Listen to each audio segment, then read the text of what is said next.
दोस्तों, जैसे जैसे समय बदलता जाता है, बहुत सारी चीजें बदलती हैं और जो चैलेंज हमारे सामने आते हैं, उनके नए नए सॉल्यूशंस भी सामने आते हैं। समय रहते हमें भी उन सॉल्यूशंस को समझना चाहिए। आज के दौर का सबसे बड़ा चैलेंज है डिस्ट्रैक्शन, टाइम को मैनेज ना कर पाना और प्रोडक्टिव ना हो पाना। और इसी चैलेंज को सॉल्व करने के लिए जो नई थ्योरी, जो नया कॉन्सेप्ट आज हम डिस्कस करने वाले हैं, वो है माइंड मैनेजमेंट का, ना कि टाइम मैनेजमेंट का। आज की बुक समरी है mind management not time management, productivity when creativity matters, जिसे लिखा है डेविड कैडवी ने। डेविड कैडवी भी एक राइटर और एक पॉडकास्टर हैं। वो लोगों को अपने क्रिएटिव काम में प्रोडक्टिव बनने में मदद करते हैं। उनकी बुक्स की 1 मिलियन से ज्यादा कॉपीज बिक चुकी हैं। डेविड टेडएक्स, द पोस्ट और ऑब्जर्वर में भी आ चुके हैं। तो बात यह है कि कई बुक्स और स्पीकर्स ये बताते हैं कि अपने टाइम को कैसे अच्छे से इस्तेमाल किया जाना चाहिए। वो आपसे ये करो या वो करो करने के लिए कहते हैं, लेकिन सच्चाई तो ये है कि चीजों को पूरा करने का टाइम मैनेजमेंट से कोई ताल्लुक ही नहीं है। ये सिर्फ इस बात पर डिपेंड करता है कि आप अपने माइंड को कैसे मैनेज करते हैं। ये समरी माइंड मैनेजमेंट को पाने के लिए आपको कुछ सिंपल और पावरफुल टेक्निक सिखाने वाली है। तो आइए बिना देर किए शुरू करते हैं आज की book summary mind management not time management, productivity when creativity matters by David Cadavy. आप इसे अपने चारों ओर देखते हैं।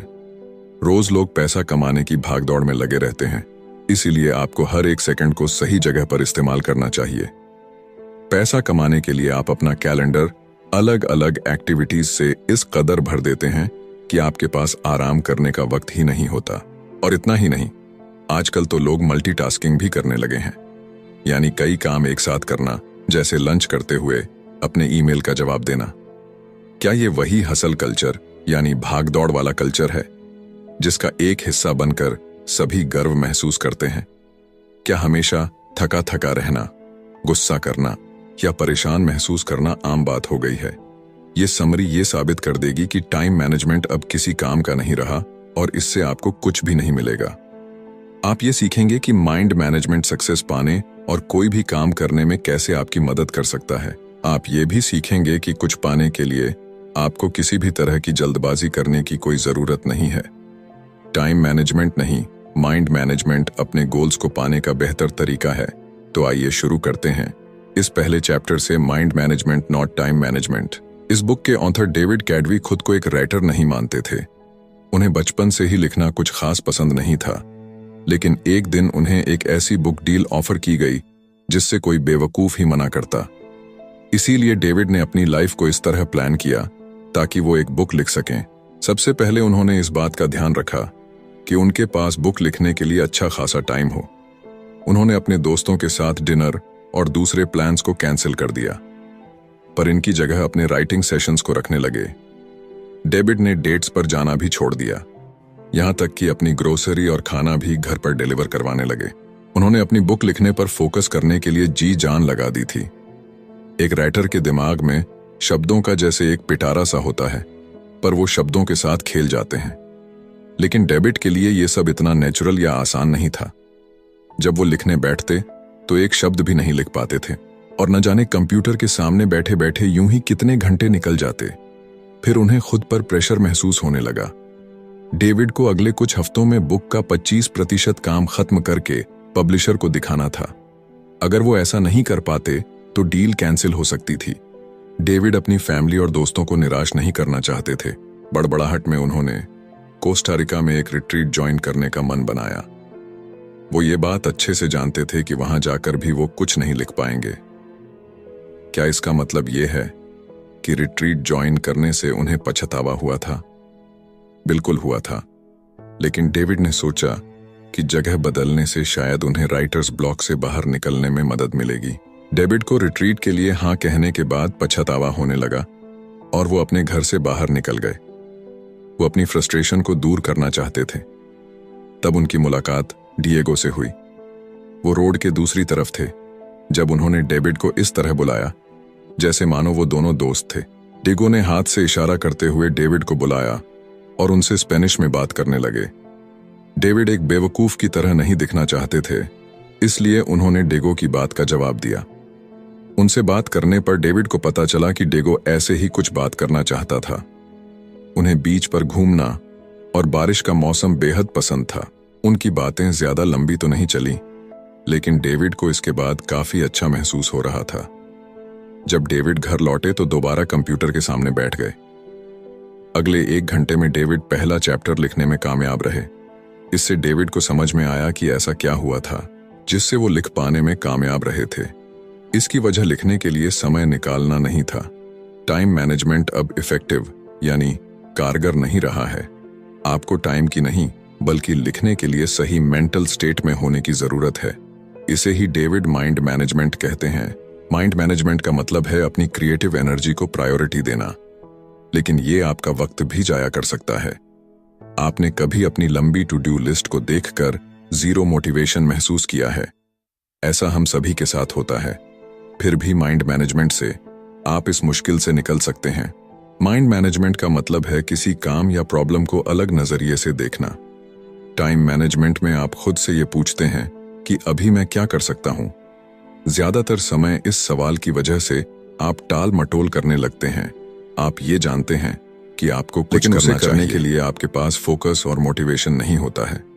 दूसरी तरफ माइंड मैनेजमेंट में आप खुद से पूछते हैं कि अभी मैं कौन सा काम करने के मूड में हूं, पर मुझे ऐसा क्या करना चाहिए जो मेरे मूड के साथ फिट हो सके। अपने काम को पूरा करने का सबसे अच्छा तरीका है कि आपका मेंटल स्टेट और वो काम दोनों एक दूसरे के साथ मैच करना चाहिए। इससे एनर्जी और वक्त जैसे रिसोर्सेज वेस्ट नहीं होते। नेक्स्ट चैप्टर है क्रिएटिव स्वीट स्पॉट। क्रिएटिव होना कोई ऐसी चीज नहीं है जो आसानी से आपके अंदर आ जाती है। ये कोई ग्रॉसरी नहीं है जिसे आप खरीद कर ला सकते हैं। क्रिएटिविटी की प्रोसेस में वक्त लगता है। कोई कहानी सुनाने, गाना लिखने या फिर एक पेंटिंग बनाने के लिए आपका स्टेट ऑफ माइंड सही होना बहुत जरूरी है। डेविड क्रिएटिव मोड में घुसने के लिए 2 तरह की थिंकिंग का इस्तेमाल करते हैं, जो है डाइवर्सन थिंकिंग और कन्वर्शन थिंकिंग। डाइवर्जेंट थिंकिंग तब होती है जब आपके थॉट्स यानी विचार बिखरे हुए होते हैं। इसमें आपका ध्यान कई चीजों पर होता है। जब आप इन अलग अलग थॉट्स को जोड़ देते हैं तो इसे कन्वर्जेंट थिंकिंग कहते हैं। तब राइटिंग का ही एग्जाम्पल ले लीजिए। आप कुछ कहना चाहते हैं, लेकिन उसे कहने के लिए आपके पास कई तरीके हैं। पहला, आप कहना क्या चाहते हैं? क्या आप इसे फॉर्मल तौर पर कहना चाहते हैं या फिर ऐसा कहना चाहते हैं जैसे आप एक दोस्त से बात कर रहे हो? क्या आप इसे कोई नाम नहीं देना चाहते या फिर आप सभी को यह बता देना चाहते हैं कि इसे आपने लिखा है? इसे डाइवर्जेंट थिंकिंग कहते हैं। कन्वर्शन थिंकिंग उसे कहते हैं जब आप अपने ऑप्शंस में से किसी एक को चुनते हैं। जैसे मान लीजिए कि आप अपने पहले प्यार के बारे में लिखना चाहते हैं। आप अपने रीडर्स के लिए अपनी राइटिंग के टोन को एक दोस्त की तरह पेश करना चाहते हैं। आप इसे कोई नाम नहीं देना चाहते क्योंकि आप खुद की पहचान सबके सामने नहीं लाना चाहते। इसीलिए अच्छे क्रिएटिव आइडियाज बनाने के लिए आपको डाइवर्सेंट और कन्वर्शन थिंकिंग दोनों की जरूरत होती है। अपने फाइनल प्रोडक्ट को ब्रिलियंट बनाने के लिए आपको सबसे बेहतरीन आइडियाज की जरूरत है, पर आप इन आइडियाज को कैसे ढूंढेंगे? अपने क्रिएटिव स्पॉट को पहचान कर। आपका क्रिएटिव स्पॉट उस वक्त और उस जगह के बारे में बताता है जिसमें आप अपना बेस्ट क्रिएटिव काम कर पाते हैं। क्रिएटिव काम ऐसी चीज नहीं है जिसे आप किसी गाइड बुक की मदद से कर सकते हैं, जिसमें कोई लॉजिक या कोई मैथमेटिकल फॉर्मूला काम नहीं आता। क्रिएटिव वर्क एक ऐसा अनोखा थॉट प्रोसेस है जिसे हम अक्सर इंसाइट कहते हैं। न्यूरोसाइंटिस्ट के मुताबिक इंसाइट अचानक हुए एहसास या नजरिए में हुए बदलाव को कहते हैं। इंसाइट को एक यूरेका मूवमेंट भी मान सकते हैं, जो तब होता है जब कुछ मिलने से आपकी आंखों में खुशी के आंसू आ जाते हैं। क्या आपको कभी अचानक से कोई ब्रिलियंट प्लान आइडिया आया है? उसे ही यूरेका या फिर मिल गया ये मोमेंट कहते हैं। ये तब होता है जब अपने गाने के कुछ मिस शब्द आपको अचानक से मिल जाए या आप अपनी कहानी का एक परफेक्ट प्लॉट ढूंढ निकालते हैं।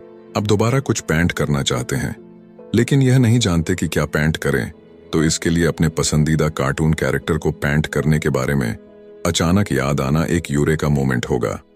जिनके खास वक्त के दौरान अपने क्रिएटिव स्पॉट को ढूंढना आसान हो सकता है। याद रखिएगा कि ये माइंड मैनेजमेंट के बारे में, टाइम मैनेजमेंट के बारे में नहीं। आपकी एनर्जी हर एक दिन या पूरे दिन एक जैसी नहीं रहती है। जैसे जॉब पर आपकी बहुत सी एनर्जी खर्च हो जाती है, ऐसे ही अपने दोस्तों के साथ सोशलाइज करना या अपनी पेंटिंग या नोबेल पर काम करने जैसे काम भी आपकी बहुत सारी एनर्जी ले लेते हैं। इसीलिए दिन का वो सही वक्त ढूंढ निकालिए जब आपके अंदर सबसे ज्यादा एनर्जी होती है। आपको अपने सिस्टम यानी अपने स्लीप साइकिल से भी तालमेल बनाकर रखना होगा। ये सिस्टम आपको दिन में जगे रहने में मदद करता है। इसे ऊपर जाती हुई एक लाइन की तरह सोचिए। जितना ज्यादा आप जागे रहेंगे उतने ज्यादा आप अलर्ट रहेंगे, लेकिन जागे रहने के साथ साथ अलर्ट रहने को आपका स्लीप डेट सिस्टम रोक देता है। दूसरे शब्दों में कहें, अगर आप एक रात अच्छे से नहीं सोएंगे तो आपका स्लीप डेट बहुत ज्यादा हो जाता है। अपने स्लीप डेट को नीचे जाती हुई एक लाइन की तरह सोचिए, क्योंकि ये आपके एनर्जी को कम करता है।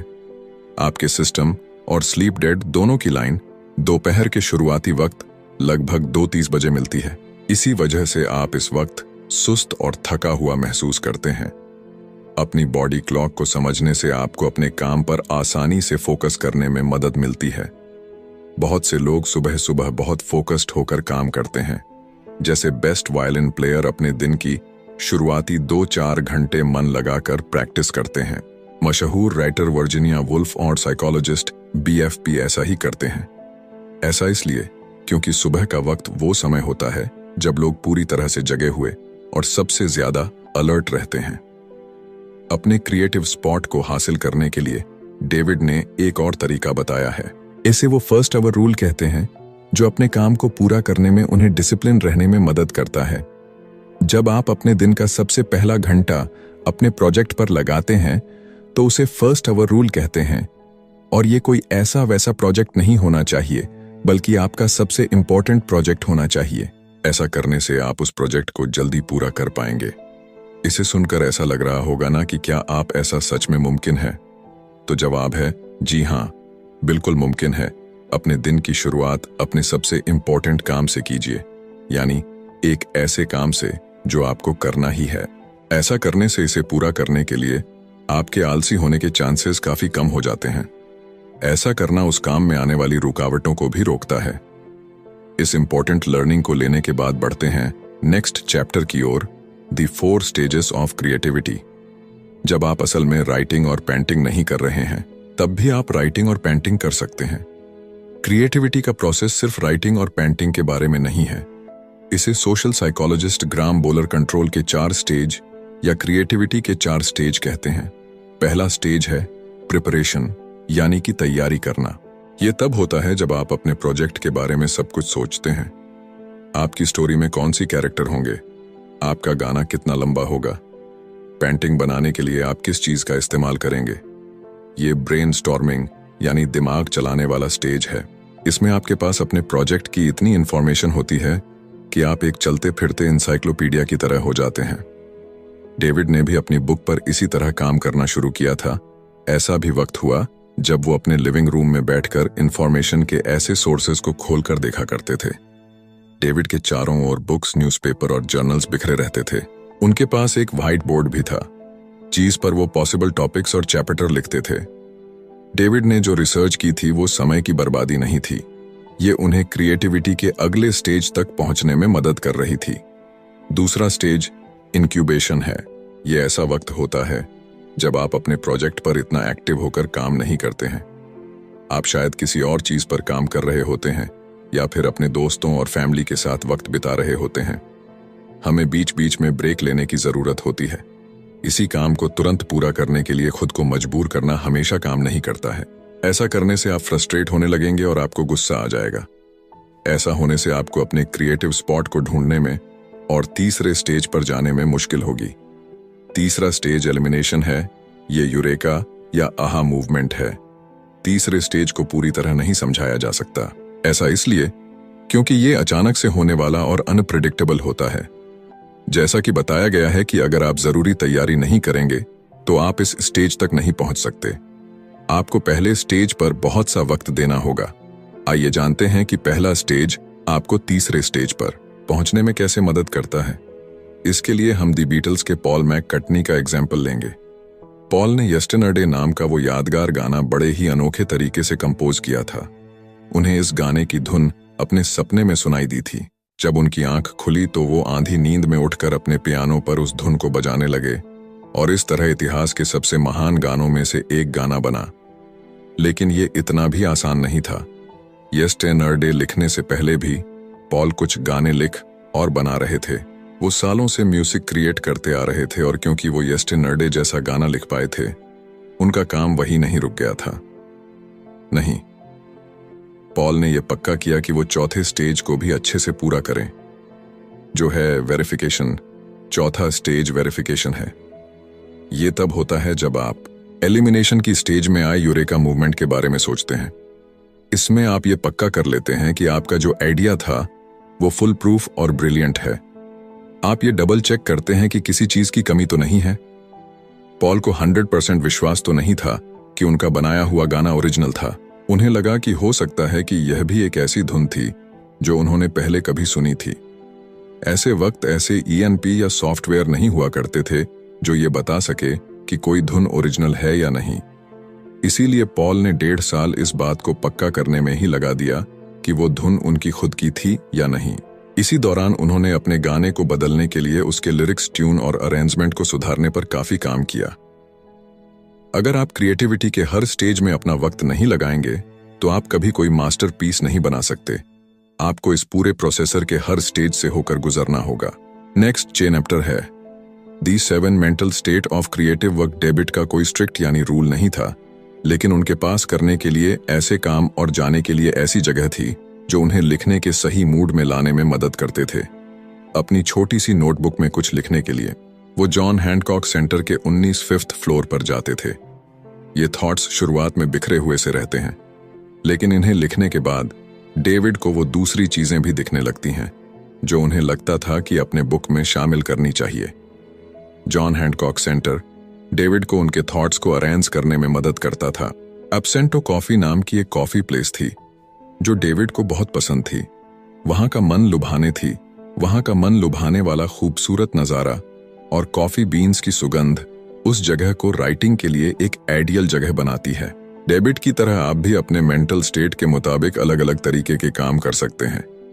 आपका mental state in 7 mental status में से एक हो सकता है। पहला है प्रायोरिटाइज्ड मेंटल स्टेट। ये तब होता है जब आप एक प्लान बनाते हैं। आप ये फैसला लेते हैं कि आपको क्या करने की जरूरत है और आप उसे कैसे हासिल करेंगे। इसमें आप ये भी डिसाइड करते हैं कि क्या इंपॉर्टेंट है और क्या नहीं। यही तो डेविड जॉन हैंडकॉक सेंटर में करते थे। दूसरा है एक्सप्लोर मेंटल स्टेट। ये रिसर्च करने के बारे में नहीं है। इसमें स्पेसिफिक सवालों के स्पेसिफिक जवाबों को देने की जरूरत नहीं होती। एक्सप्लोर मेंटल स्टेट में अपनी क्यूरियोसिटी को खोला छोड़ने और इसके लिए गिल्टी फील ना करने के बारे में कहा गया है। जैसे मान लीजिए कि आप कुछ पेंट करने का सोच रहे हैं। आपको क्या पेंट करना है, आप इस बात पर रिसर्च करते हैं, लेकिन इस चक्कर में आप पेंटिंग की हिस्ट्री पर एक पूरी डॉक्यूमेंट्री देख डालते हैं। आप अपनी क्यूरियोसिटी को फ्री छोड़ देते हैं, यानी आजाद कर देते हैं। तीसरा है रिसर्च मेंटल स्टेट।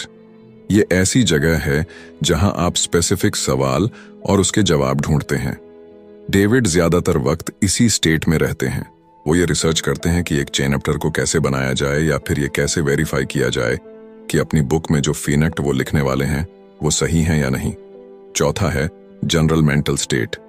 ये वो स्टेट है जहां आप एक्चुअल में काम करते हैं। आप पहले दिए गए मेंटल स्टेटस में इकट्ठे किए गए आइडियाज को जोड़कर कुछ बनाते हैं। जैसे अपना पहला ड्राफ्ट लिखना। पांचवा है पॉलिश मेंटल स्टेट। ये स्टेज उस काम को एडिट करने और तराशने का है जो आपने पिछली स्टेट में बनाया था। जैसे आप ये ध्यान देते हैं कि आपके सेंटेंस का कोई मतलब हो। पेंटिंग में आप ये चेक करते हैं कि कैनवास पर ऐसी कोई जगह ना छूट गई हो जहां आपने पेंट नहीं किया, या कोई ऐसा कलर तो नहीं है जिसे और ज्यादा डीप या हल्का करने की जरूरत है। छठा है एडमिनिस्ट्रेटिव मेंटल स्टेट। आप हमेशा अपने क्रिएटिव काम पर फोकस नहीं कर सकते। आपकी भी कुछ जिम्मेदारियां हैं जो आपको करनी होगी, जैसे अपने बिल्स भरना और अपनी फैमिली के साथ वक्त बिताना। ये मेंटल स्टेट इसलिए जरूरी है क्योंकि आपको अपनी लाइफ के दूसरे एरिया पर भी ध्यान देना होगा। आखिर में रिचार्ज मेंटल स्टेट होता है। इसमें आपको खुद को आराम देने और रिफ्रेश करने की जरूरत होती है। एक दिन छुट्टी लीजिए या वेकेशन पर जाइए जब डेविड अपनी बुक होती है। एक दिन छुट्टी लीजिए या वेकेशन पर जाइए एक नॉइस जब डेविड अपनी बुक को लेकर स्ट्रेस लेते हैं तो वो मसाज लेने चले जाते हैं। कभी कभी फनी वीडियो या मूवी देखना भी इसमें मदद कर सकता है। खुद को शांत करने और अपने माइंड को रिलैक्स करने के तरीके ढूंढे। क्रिएटिव साइकिल्स डेविड का बड़ा अजीब सा रूटीन था। रात को 12 बजे से सुबह 4 बजे तक वो सिर्फ अपनी बुक पर फोकस करते थे। सुबह 4 बजे वो लाइट ऑफ करते, अपना कंप्यूटर बंद करते और दोपहर तक सोते रहते। अगले दिन दोपहर में डेविड तैयार होते और कॉफी शॉप चले जाते। वो कैफे में तब तक काम करते जब तक उसके बंद होने का वक्त नहीं हो जाता था। इसी को डेविड क्रिएटिव साइकिल कहते हैं। ये एक ऐसा रिपीट होने वाला साइकिल है जिसमें अपने काम में आगे बढ़ने के साथ साथ आपको आराम करने का वक्त भी मिलता है। क्रिएटिव साइकिल में क्रिएटिविटी के 4 स्टेज होते हैं, जिसमें आप प्रिपेयर, इनकलबेट, एलिमिनेट, ऑनर, वेरीफाई करते हैं। क्रिएटिव साइकिल को टाइम पर बेस्ड होने की जरूरत नहीं है। ये हफ्तों और यहां तक कि कई अलग अलग मौसम पर बेस्ड हो सकता है। आइए क्रिएटिव साइकिल का एक एग्जाम्पल देखते हैं। बैट क्रिएटिविटी की पहले स्टेज प्रिपरेशन को रात में करना पसंद करती है। रात की शांति उन्हें फोकस करने में मदद करती है। नॉइस, इसीलिए वो अपने गाने के लिए बहुत सी इंफॉर्मेशन ढूंढ पाती है, चली जाती है। सोने से वो क्रिएटिविटी के दूसरे स्टेज में चली जाती है, जो है इंक्यूबेशन। जब वो सोती है तो बेथ का ध्यान अपने क्रिएटिव काम पर नहीं रहता। इससे सुबह बेथ को आराम और इंस्पायर्ड महसूस होता है। वो क्रिएटिविटी के तीसरे स्टेज में पहुंचाती है, जो है इल्यूमिनेशन। जब वो अपना ब्रेकफास्ट खाती है तो उन्हें एक आहा मूवमेंट मिलता है। उन्हें अपने गाने के सही अल्फाज मिल जाते हैं और वो तुरंत उन्हें अपने पास रखे टिश्यू पेपर पर लिख लेती है। पूरी दोपहर अपने गाने को सुधारने में लगा देती है। वो कुछ अल्फाजों को बेहतर अल्फाजों से बदल देती है और उस धुन को बजाने के लिए बेस्ट इंस्ट्रूमेंट्स को चुनती है। अपने माइंड को मैनेज करने के लिए बहुत से ऑप्शंस हैं। आपको सिर्फ वो ढूंढने की जरूरत है जो आपको सबसे ज्यादा सूट करता है। नेक्स्ट चैप्टर है क्रिएटिव सिस्टम्स। एक बार डेविड बड़ी मुश्किल में थे। उन्हें अपने पॉडकास्ट के लिए डॉक्टर रॉक के साथ इंटरव्यू करना था। डॉक्टर रॉक डेविड के लिए एक इंस्पिरेशन थे। उन्होंने यूअर ब्रेन एट वर्क नाम की एक बुक लिखी थी, जिसकी मदद से डेविड ये समझ पाए थे कि क्रिएटिव वर्क में माइंड कैसे काम करता है। डेविड डॉक्टर रॉक को अपना आइडियल मानते थे, लेकिन जिस दिन डेविड को डॉक्टर रॉक से बात करनी थी, उन्हें कई मुश्किलों का सामना करना पड़ा। पहले जो अपार्टमेंट उन्होंने रेंट पर लिया हुआ था, वहां कंस्ट्रक्शन का काम चल रहा था। पूरे दिन वहां शोर रहता था। एक पॉडकास्ट को रिकॉर्ड करने के लिए इससे खराब हालत नहीं हो सकती थी। दूसरा, डेविड हाल ही में अपनी बुक लिखने के लिए पनामा सिटी में रहने आए थे, पर अपने नए मोहल्ले को इतने अच्छे से नहीं जानते थे। इसलिए उन्हें इस बात का कोई अंदाजा नहीं था कि इंटरव्यू के लिए उन्हें कोई अच्छी दूसरी जगह कहाँ मिल सकती थी।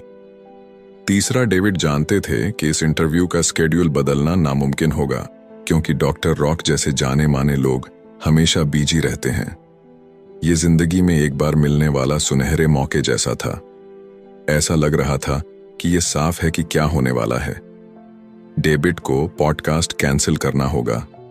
उस दिन कुछ भी ठीक नहीं हो रहा था, लेकिन डेविड का क्रिएटिव सिस्टम एक्टिवेट हुआ और उन्होंने डॉक्टर रॉक को एक ईमेल लिखा। न जाने कैसे लेकर अचानक से वो ना उम्मीद महसूस नहीं कर रहे थे। उन्होंने हर उस प्रॉब्लम का उपाय निकाल लिया था जो उनके सामने आ रही थी। आखिर में डेविड डॉक्टर रॉक के साथ रिकॉर्डिंग करने में कामयाब हो गए थे। क्रिएटिव सिस्टम में एक ऐसा रिपीटिंग प्रोसेसर है जो आपको अपने क्रिएटिव काम को करने में मदद करता है। यह आपको जानने में मदद करता है कि अपनी मेंटल एनर्जी को ध्यान में रखते हुए क्या स्टेप्स लेने चाहिए। क्रिएटिव सिस्टम को एक छाती की तरह सोचिए, जो आपके क्रिएटिव साइकिल और क्रिएटिविटी के स्टेज को कवर देता है। ये बेसिकली पूरे क्रिएटिव प्रोसेसर की देखरेख करता है। क्रिएटिव सिस्टम को कम से कम क्रिएटिव डोज की जरूरत होती है। ये वो सबसे छोटी चीज है जो आप अपने क्रिएटिव काम को आगे बढ़ाने के लिए कर सकते हैं। मान लीजिए कि आप एक राइटर हैं। आपका मिनिमम क्रिएटिव डोज है अपनी बुक का एक पैराग्राफ लिखना। मिनिमम क्रिएटिव डोज आपको अपनी दूसरी प्रायोरिटीज पर ध्यान देने में मदद करता है। क्रिएटिव काम के लिए ओपन लूप भी अच्छी चीज है। आइए एक एग्जाम्पल से समझते हैं। जब आप अपनी बिल्ली को खाना देते हैं तो आप ध्यान देते हैं कि उसका खाना खत्म होने वाला है। आप सुपरमार्केट से बिल्ली का खाना लेने के लिए एक मेंटल नोट बना लेते हैं। ये एक ओपन लूप इसलिए है क्योंकि कैट फूड खरीदना है आपके दिमाग में लगातार चलता रहता है, तब भी जब आप दूसरा काम कर रहे होते हैं। ओपन लूप आपके माइंड में जगह गिरे रहता है। ये मेंटल स्पेस, ये जगह तभी खाली हो सकती है जब आप उस काम को पूरा कर लेते हैं, यानी कैट फूड खरीद लेते हैं। एक नेगेटिव चीज जैसा लग रहा है ना, लेकिन ओपन लूप आपकी क्रिएटिविटी के लिए फायदेमंद होते हैं या आपके प्रोजेक्ट को आगे बढ़ाने में मदद करते हैं। आइए उस एग्जाम्पल पर वापस चलते हैं जहां आप एक राइटर थे और अपनी बुक के लिए एक पैराग्राफ लिख रहे थे कि आपके दिमाग में एक कूपन लूप बनाता है जिसे आप अगले दिन और आगे आने वाले दिनों में वापस देख सकते हैं। इस तरह अगर आप अपना पूरा दिन राइटिंग में नहीं भी लगा पाते हैं तो भी आपको गिल्टी महसूस नहीं होगा। जब तक आप प्रोग्रेस कर रहे हैं आप आगे बढ़ते रहेंगे और अपना मोमेंटम नहीं खोएंगे। क्रिएटिव सिस्टम की सबसे अच्छी बात यह है कि आप बहुत सारे ओपन लूप रख सकते हैं। एक लूप आपकी स्टोरी के प्लॉट से जुड़ सकता है जबकि दूसरा स्टोरी के कैरेक्टर के बैकग्राउंड से। क्रिएटिव सिस्टम आपको बहाने बनाने से भी रोकता है। आप ये भी नहीं कह सकते कि आपके पास टाइम नहीं है, क्योंकि मिनिमम क्रिएटिव डोज के लिए कुछ ही मिनट चाहिए होते हैं। और अब वो मोड जिसे हम कहते हैं कंक्लूशन, यानी अभी तक हमने जितने भी चैप्टर पढ़े और सुने उनकी की लर्निंग्स को हम यहाँ पर रिपीट करेंगे। सबसे पहले आपने सीखा कि माइंड मैनेजमेंट क्या होता है। इसका मतलब है अपने काम को करने के लिए सही मेंटल स्टेट बनाना। यह खुद से यह पूछना है कि मैं कौन सा काम करने के मूड में हूं, पर मैं ऐसा क्या कर सकता हूं जो उस मूड में फिट हो सके। दूसरा, आपने सीखा कि अपने क्रिएटिव स्वीट स्पॉट को ढूंढकर आप माइंड मैनेजमेंट हासिल कर सकते हैं। डेवोजेंट ऑनर कन्वर्शन थिंकिंग अप्लाई करने से आप ऐसा कर पाएंगे। दोनों तरीकों से आप यूरेका मूवमेंट बना सकते हैं जो आपके क्रिएटिव काम में अचानक आए कामयाबी की तरह होता है। अपने क्रिएटिव स्वीट स्पॉट को ढूंढने के लिए आपको अपने सबसे प्रोडक्टिव टाइम को पहचानना होगा। ज्यादातर लोग सुबह काम करना पसंद करते हैं क्योंकि उस वक्त के दौरान डिस्ट्रैक्शन कम होते हैं। तीसरा, अपने क्रिएटिविटी के 4 स्टेज के बारे में जाना। आपको कुछ कमाल बनाने के लिए इन सभी स्टेजेस से गुजरना होगा। ये स्टेज प्रिपरेशन, इंक्यूबेशन, इल्यूमिनेशन और वेरिफिकेशन है। चौथा, अपने क्रिएटिव काम के साथ मेंटल स्टेटस के बारे में जाना। ये स्टेट आपको क्रिएटिविटी के 4 स्टेज को पूरा करने में मदद करते हैं।